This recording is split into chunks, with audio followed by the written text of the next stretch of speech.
Agora vamos falar sobre os medicamentos alopáticos. Qual que é o conceito sobre medicamentos alopáticos? O medicamento alopático, diferente do medicamento homeopático, lembra? Homeopático cura semelhante. Já o medicamento alopático, ele vai tratar os sintomas através do medicamento, que fazem efeito contrário ao do sintoma em si. Desta forma, os medicamentos alopáticos são aqueles obtidos através de síntese química, geralmente produzido em larga escala pela indústria farmacêutica. Esses medicamentos são padronizados em relação à sua concentração, forma farmacêutica, volume, forma e peso. Por vez dessa padronização, dificulta a alteração na dosagem, para adequação do tratamento conforme o paciente. Esse medicamento também pode ser classificado em relação à sua composição e mecanismos de ação, como referência ou inovador, similar ou os genéricos.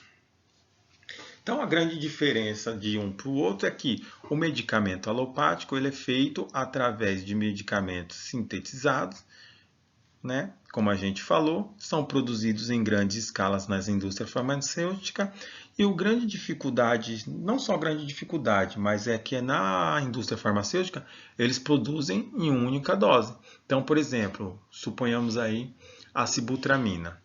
Ela é produzida nas indústrias de 10 e de 15 miligramas. Mas se você precisar tomar uma sibutramina de 12 miligramas, como que você vai fazer? Não tem. Porque a indústria farmacêutica, no caso, produz só a sibutramina de 10 e de 15. Tá? Então, você teria que ir numa farmácia de manipulação, mas é só comparando. Mas a grande vantagem é que o remédio alopático ele é produzido em grande escala e ainda sai num custo-benefício mais barato. Né? Esses medicamentos, como a gente falou, eles podem ser classificados como referência ou inovadores, similares e os genéricos. Beleza? Então aqui, como que se obtém uma forma de se obter a cápsula de medicamento manipulado? Tá? Aqui é um tabuleiro, como vocês podem ver, aonde você coloca a cápsula em cada buraquinho desse tabuleiro. Tá vendo? Ela encaixa aqui. E depois, o que acontece? Você tira essa tampinha. Quando ela está no tabuleiro, ó. Você tira essa tampinha. Depois você espalha o pó ou o medicamento dentro dessas cápsulas. E depois, com a tampa, você vem fechando essas cápsulas. Dando assim o seu medicamento manipulado pronto. No caso, o medicamento na forma manipulada em cápsula. Depois eu vou mandar um videozinho para vocês verem como que é feito. Mas aí é feita a pesagem, tudo de bonitinho, a homogeneização, tudo bonitinho também. Tá ok? Bom, o que deve conter no rótulo de um medicamento manipulado? Eu coloquei essas duas figuras, mas eu acho que as duas figuras é a mesma coisa. Mas uma eu acho que ficou mais assim, deu para entender melhor. Então, aqui, ó, eu vou falando e vocês vão vendo. Tem que ter o nome do paciente, é obrigatório ter no rótulo manipulado. Tem que ter o nome de quem prescreveu, tá vendo? Tem que ter a descrição do que tem naquele remédio manipulado e as quantidades. Se algum de vocês um dia conseguir como técnico de farmácia de manipulação e conseguir como conferência, então isso que vai ser conferido, tá? Ó, tem que ter um número de registro na farmácia. Por que tem que ter esse número de registro da farmácia? Então, por exemplo, se deu algum problema com o remédio manipulado do José, através desse número de registro que eu tenho na farmácia, eu vou pegar a ficha de pesagem e vou ver o que está causando esse processo no José, porque que ele não está se dando bem. Então, eu vou fazer o rastreamento. E através desse número de registro é que eu vou conseguir fazer o rastreamento. Eu vou conseguir ver quem manipulou, quem pesou, quem conferiu, tudo isso. Tá? É obrigatório ter também a data de fabricação que foi feito o remédio e a data de validade. Tá vendo aqui? Tem que ter a forma de uso, se é uso interno ou se é uso externo. Por exemplo, se fosse uma pomada ou um creme, uso externo, tá? Se fosse para passar na pele, essas coisas. Mas como aqui é a cápsula, vai como uso interno. A quantidade de cápsulas que foram aviadas, ó, contém 40 cápsulas. Tem que ter a posologia. O que seria a posologia? O modo com que aquele paciente irá tomar aquela medicação, como aqui, ó. Por exemplo, posologia. Tomar uma cápsula uma vez ao dia antes do almoço. Tá? Aqui tem que ter o nome, o endereço, o CNPJ, o telefone da farmácia, nome e número da inscrição do farmacêutico responsável pela loja, tá vendo? Então aqui é Farmácia Limitada, Rua dos Exemplos, SN Rio de Janeiro. CGC seria o código ou o CNPJ da farmácia. E o farmacêutico, Dr. João da Silva, CRF, no caso aqui, como é Rio de Janeiro, CFR-RJ, número 9999. Esse aqui é só um exemplo, tá, gente? Não quer dizer que seja dessa pessoa. Então, são todos esses itens que tem que ter no rótulo de um medicamento manipulado. Então, deu para entender? Medicamento manipulado vai ser produzido na própria farmácia de manipulação. Vantagem do remédio manipulado que você evita a automedicação e que você consegue fornecer apenas a quantidade necessária para que o paciente tome o seu medicamento. Ele pode ser feito em cápsula, xarope, sachês, gomas e por aí vai. Também existe, como eu falei para vocês, agora o bombom nutricional. Antigamente, bem antigamente, nas farmácias de manipulação, também se fazia os famosos pirulitos, né? Eles faziam pirulito com nistatina para criança que tinha afta, essas coisas na boca. Então fazia-se um pirulito farmacêutico, né? E colocava nistatina nesse pirulito, que aí a criança, quando chupasse, fazia nistatina pela boca para evitar aquelas aftas também. Tá? Para você ver, a farmácia de manipulação ela consegue fazer medicamentos manipulados de diversas formas. De diversas formas. Beleza? Deu para entender um pouco sobre os medicamentos manipulados? Agora vamos falar sobre os medicamentos alopáticos. Qual que é o conceito sobre medicamentos alopáticos? O medicamento alopático, diferente do medicamento homeopático, lembra? Homeopático cura semelhante. Já o medicamento alopático, ele vai tratar os sintomas através do medicamento, que fazem efeito contrário ao do sintoma em si. Desta forma, os medicamentos alopáticos são aqueles obtidos através de síntese química, geralmente produzido em larga escala pela indústria farmacêutica. Esses medicamentos são padronizados em relação à sua concentração, forma farmacêutica, volume, forma e peso. Por vez dessa padronização, dificulta a alteração na dosagem para a adequação do tratamento conforme o paciente. Esse medicamento também pode ser classificado em relação à sua composição e mecanismos de ação, como referência ou inovador, similar ou os genéricos. Então, a grande diferença de um para o outro é que o medicamento alopático ele é feito através de medicamentos sintetizados né? Como a gente falou, são produzidos em grandes escalas nas indústrias farmacêuticas e o grande dificuldade, não só grande dificuldade, mas é que na indústria farmacêutica eles produzem em uma única dose. Então, por exemplo, suponhamos aí a sibutramina. Ela é produzida nas indústrias de 10 e de 15 miligramas. Mas se você precisar tomar uma sibutramina de 12 miligramas, como que você vai fazer? Não tem, porque a indústria farmacêutica, no caso, produz só a sibutramina de 10 e de 15. Tá? Então você teria que ir em uma farmácia de manipulação, mas é só comparando. Mas a grande vantagem é que o remédio alopático ele é produzido em grande escala e ainda sai num custo-benefício mais barato. Né?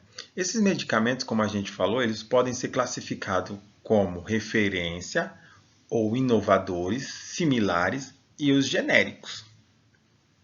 Beleza?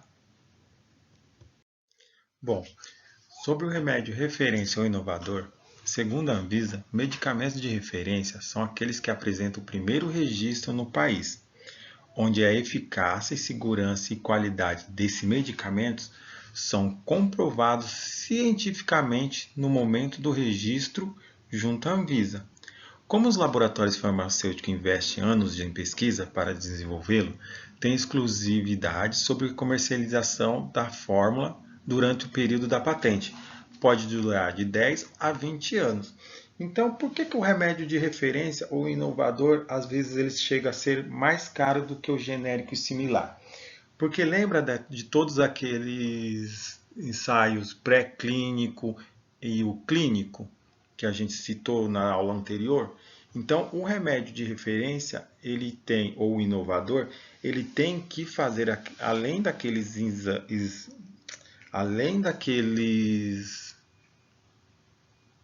ensaios clínico e pré-clínico, ele também gasta para desenvolver aquele remédio, o remédio inovador.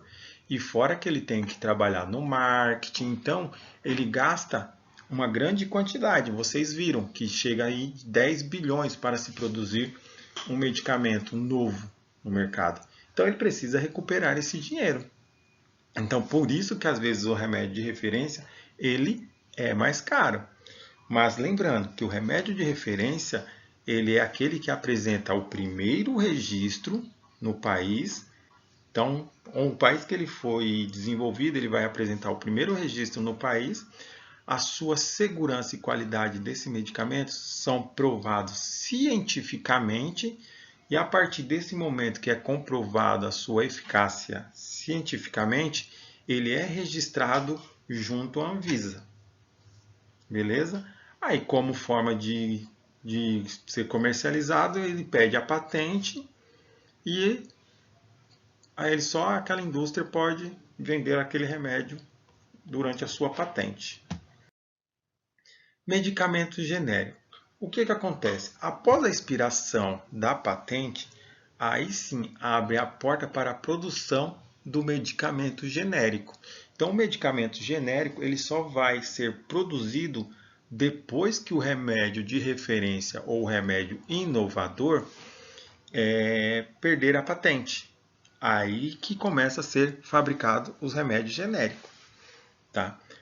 O que tem que conter no remédio genérico? Primeiramente, ele tem que ter o mesmo fármaco, ou no caso, o mesmo princípio ativo, ele tem que ter a mesma dose, a mesma forma farmacêutica, a mesma forma de administração pela mesma via, e a principal também que ele tem que ter é a indicação terapêutica.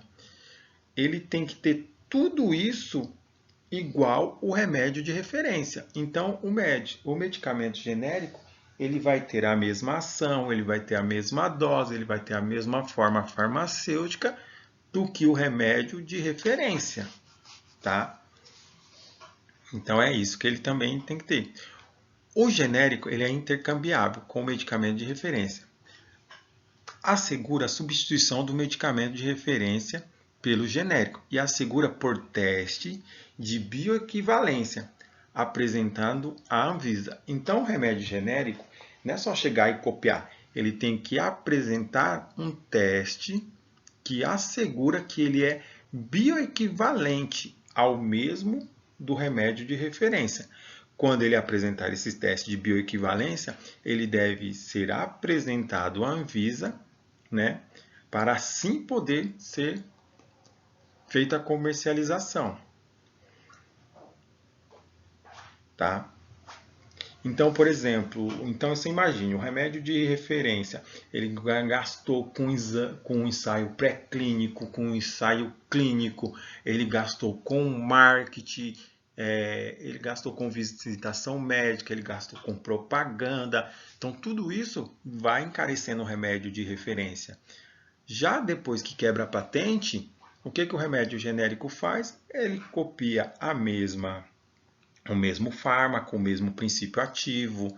O único teste que ele vai ter que apresentar para a Anvisa é o teste de bioequivalência. Então, o que acontece? O remédio genérico acaba saindo mais barato por causa disso também, porque ele não vai precisar fazer todos aqueles ensaios que os outros fizeram. Tá? Com o genérico não tem marca, o que você lê na embalagem é o princípio ativo do medicamento. O preço do medicamento genérico é 35% menor do que o de referência, pois o fabricante de medicamento genérico não necessita fazer investimento em todas as fases de pesquisa, como a gente citou, na clínica e na não clínica. Para o seu desenvolvimento, a maior parte dos estudos de segurança e eficácia foram realizados pelo medicamento de referência. Outro motivo para o preço reduzido do genérico. Então, como a gente citou, para o remédio de referência, ele ter gastado tudo aquilo com marketing, com propaganda, com a descoberta de um novo ativo. Então, imagine quanto que ele não gastou. O remédio genérico, ele não precisa gastar com isso. Ele apenas gasta com o teste de bioequivalência. Só. Então, por esses motivos que o remédio genérico acaba sendo mais barato. Medicamento similar. De acordo com a definição legal, medicamento similar é aquele que contém o mesmo ou os mesmos princípios ativos, apresenta a mesma concentração, a mesma forma farmacêutica, a mesma via de administração, posologia e indicação terapêutica, mas pode diferir em característica relativa ao tamanho e forma do produto. O prazo de validade, embalagem, rotulagem e recipiente do veículo devendo sempre ser identificado por nome comercial ou marca. Esse tipo de medicamento deve ser prescrito pelo médico, pois não há intercambiabilidade com os de referência ou genérico. Então, no caso do remédio similar, ele tem que ser prescrito pelo médico. Tá? Qual que é a grande característica do remédio similar também? Ele tem que manter o mesmo princípio ativo, a mesma concentração, a mesma dose, a mesma forma farmacêutica dos remédios genérico e de referência. Tá? No teste do similar, no medicamento similar, ele é feito o teste de biodisponibilidade. Esse é o teste que é feito no remédio similar. Então, por isso que ele ainda também acaba sendo mais barato do que o remédio de referência. Porque ele não precisa fazer todos aqueles testes dos remédios de referência, como a gente citou acima. Tá? Gente, então era isso que eu queria passar para vocês hoje sobre o medicamento. Espero que vocês tenham aprendido, né? E qualquer dúvida, pode me chamar no WhatsApp que eu respondo. Tá ok? Muito obrigado a todos.